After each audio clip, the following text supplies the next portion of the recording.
যোৰহাটত সদৌ ছাত্ৰ সন্থাৰ আহ্বানত অত্যাৱশ্যকীয় সামগ্ৰীৰ অভাৱনীয় দাম বৃদ্ধি নিয়ন্ত্ৰণ কৰাৰ চৰকাৰৰ ব্যৰ্থতাৰ প্ৰতিবাদত আৰু দাম বৃদ্ধি ৰোধ কৰাৰ দাবীত বিক্ষোভ সমদল। যোৰহাট সদৰ থানাৰ সন্মুখৰ পৰা সদৌ অসম যোৰহাট জিলা ছাত্ৰ সন্থা সদৌ অসম ছাত্ৰ সন্থাই এই সমদল উলিয়ায়। লগতে শিৱসাগৰতো অত্যাৱশ্যকীয় সামগ্ৰীৰ মূল্য বৃদ্ধিৰ বিৰুদ্ধে এক বৃহৎ সমদল বাহিৰ কৰে সদৌ অসম শিৱসাগৰ জিলা ছাত্ৰ সন্থাই। বিক্ষোভ কাৰ্যসূচীত আছুৰ সাধাৰণ সম্পাদক সমীৰণ ফুকনে অংশগ্ৰহণ কৰে। সাধাৰণ সম্পাদক সমীৰণ ফুকনে চৰকাৰ তথা যোগান বিভাগক ক্ষুৰধাৰ সমালোচনা কৰে। দাম বৃদ্ধি হ্ৰাস কৰিব লাগিব। উজনি অসমৰ জনতা এফালে মহাপ্ৰলয়ৰ সৈতে সহাৱস্থান কৰিছে, আনহাতে মূল্য বৃদ্ধিয়ে জুৰুলা কৰাৰ অভিযোগ। অৰ্থনীতিৰ তথৈবচ বজাৰ জুই নিৰ্বিকাৰ চৰকাৰ ক'ত আছে হৈ আজি সদৌ অসম ছাত্ৰ সন্থাৰ আহ্বানত আমি সদৌ যোৰহাট জিলা ছাত্ৰ সন্থাই প্ৰতিবাদী বিক্ষোভ সমদল বাহিৰ কৰিছোঁ আৰু এই বিক্ষোভ সমদলৰ পৰা আমি স্পষ্টভাৱে চৰকাৰক দাবী জনাইছোঁ যে বজাৰত যি অত্যাৱশ্যকীয় নিত্য ব্যৱসায়ী সামগ্ৰী তাৰ যি অবাধ মূল্য বৃদ্ধি হৈছে আপোনালোকে মূল্য বৃদ্ধি ৰোধ কৰক। আজি আমি দেখিছোঁ আজি পিঁয়াজৰ আজি পুৱাৰ 15টা দিনত পিঁয়াজৰ দাম 16 টকা পৰ্যন্ত কেজিত বাঢ়িছে। চেনিৰ দাম প্ৰায় 15 পৰা 20 টকা পৰ্যন্ত বাঢ়িছে। মিঠাতেলৰ লিটাৰ 8 টকা বাঢ়িছে। অসমৰ বাহিৰৰ পৰা অহা চাউল যিমান আছে প্ৰায় কেজিত 5-6ৰ পৰা 6 টকাকৈ বাঢ়িছে। তাৰ উপৰিও যোনখিনি আমাৰ জীৱনদায়িনী ঔষধৰ প্ৰায় 10ৰ পৰা 15% দাম বৃদ্ধি হৈছে। গতিকে আমি কেন্দ্ৰীয় চৰকাৰ ৰাজ্য চৰকাৰক আমি পুনৰবাৰ এই বিক্ষোভ সমদলৰ পৰা দাবী জনাইছোঁ যে অতি শীঘ্ৰে আপোনালোকে মূল্য হ্ৰাস কৰক আৰু জনসাধাৰণক সকাহ দিয়ক।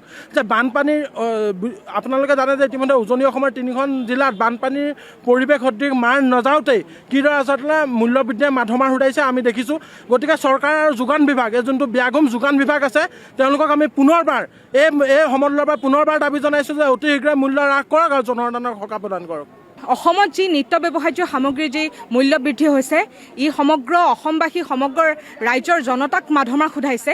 গতিকে মূল্য বৃদ্ধি এইখন চৰকাৰৰ কাৰণে কোনো নতুন কথা নহয়। আমি দেখিবলৈ পাইছোঁ যে মানুহে এতিয়া আমি দেখিছোঁ যে অসমৰ বহুকেইখন জিলাত বানপানী সদৃশ পৰিৱেশ। মানুহে বানপানীত সকলোৱে সৰ্বস্বান্ত হৈ আছে। মানুহে খাবলৈ নাপাই মৰিছে আৰু এনেকুৱা এটা সময়ত চৰকাৰে পুনৰ মূল্য বৃদ্ধি কৰিছে। যিসমূহ খাদ্য সামগ্ৰীৰ মূল্য বৃদ্ধি কৰিছে আমি দেখিছোঁ যে ইন্ধনজাত সামগ্ৰীৰ মূল্য বৃদ্ধি হৈয়ে আছে, পেট্ৰলজাত সামগ্ৰীৰ মূল্য বৃদ্ধি হৈয়ে আছে। মানুহে এতিয়া কি কৰিব? এতিয়া চৰকাৰৰ ওচৰত ইয়াৰ উত্তৰ আছে নেকি? এতিয়া যোগান বিভাগটোৱে কি কৰি আছে? মাত্ৰ কেইখনমান নিয়ম মাফিক মিটিং পাতি অডিঅ' ভিজুৱেল কেইখনমান মিটিং পাতি ইয়াতে দায়িত্ব সামৰিব নেকি? গতিকে ছাত্ৰ সন্থাৰ স্পষ্ট মত, অসমৰ বজাৰত যি মূল্য বৃদ্ধিয়ে জুই সৃষ্টি কৰিছে, অসমৰ মানুহে যি জীয়াতু ভুগিছে ইয়াৰ কিন্তু সমাধান আমাক লাগিবই। এতিয়া চৰকাৰৰ প্ৰধান কাম কি হ'ব? যে আমাৰ বজাৰবোৰত অসাধু ব্যৱসায়ী একচেটিয়া ব্যৱসায় আৰম্ভ কৰিছে নেকি? আমি সেইটো চৰকাৰক যোগান বিভাগক চোকা দৃষ্টি ৰাখিবৰ বাবে দাবী জনাইছোঁ। গতিকে মূল্য বৃদ্ধি হ্ৰাস হ'ব লাগিব। অসমৰ ৰাইজক সকাহ দিয়ক আৰু যদি সকাহ দিব নোৱাৰে যোগান বিভাগটো চৰকাৰে বন্ধ কৰি দিব লাগে।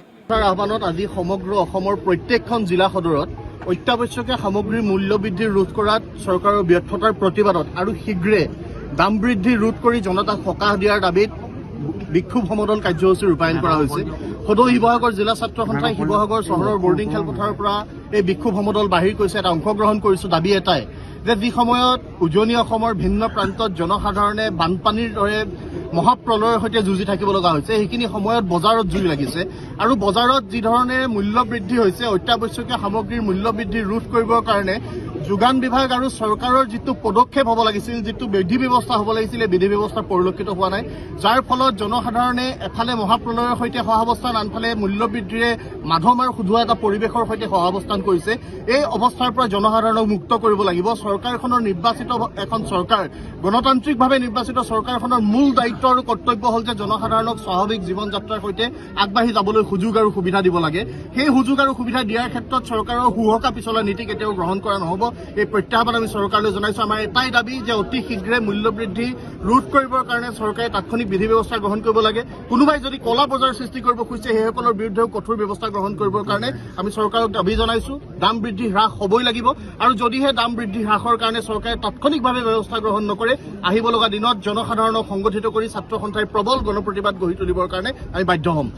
অত্যাৱশ্যকীয় সামগ্ৰী আৰু জীৱনদায়িনী ঔষধ, পেট্ৰল, ডিজেল এই সকলোবোৰ সামগ্ৰীৰে আকাশলংঘী মূল্য বৃদ্ধি হৈছে আৰু এই দাম বৃদ্ধি ৰোধ কৰিবৰ কাৰণে যিবিলাক ব্যাগুম বিভাগ আছে এই বিভাগবিলাকে নিৰ্লিপ্ততাৰে সৈতে তেওঁলোকৰ কাম কাজ কৰি আছে।